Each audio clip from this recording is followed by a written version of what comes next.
The most spiritual people in this world are not the ones who read their Bible every day and pray every day and live a sinless life. The most spiritual people are actually those who are willing to surrender parts of their life to God that most people hold on to.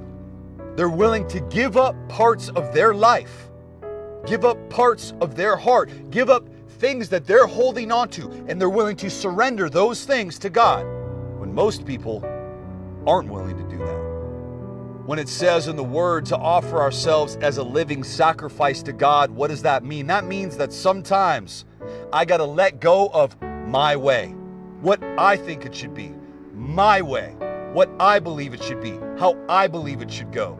Hindsight is 20/20. I'm sure you can look back on your life and you can see, right, that God's had a plan inside your life. Looking back, at the end of that career, you started your own business. At the end of that relationship, you met your wife, right? You can see, right, God's hand inside your life looking back. But hindsight doesn't have to be 20/20. You can see the growth amidst the struggle. But see, this is a choice. This comes by recognizing that life doesn't happen to you. Life happens for you.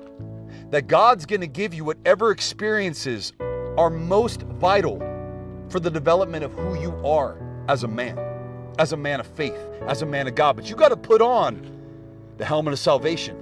You got to protect your mind. You got to protect your thoughts, the story you're telling yourself.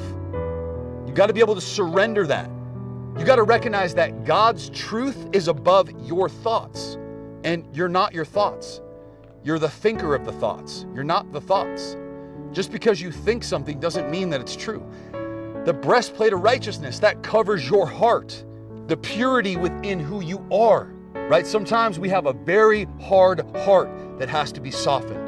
And the reality is we've tried to overcompensate, pretending like we're somebody that we're not, deflecting, projecting, but really the quality of our life, if somebody watched us with a hidden camera all day, there's not fruit. I can't say I'm a success if my business is thriving and my marriage is dying.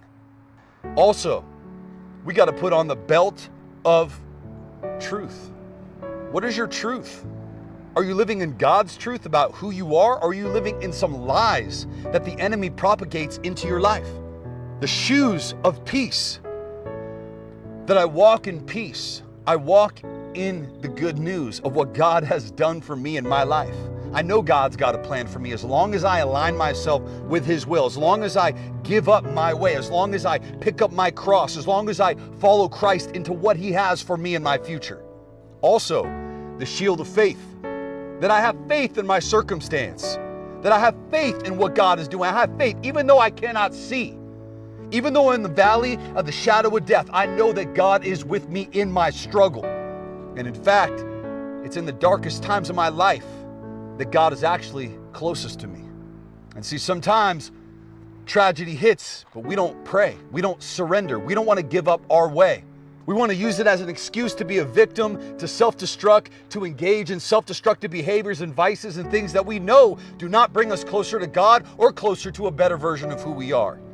And then the last piece of armor is that sword of the Spirit.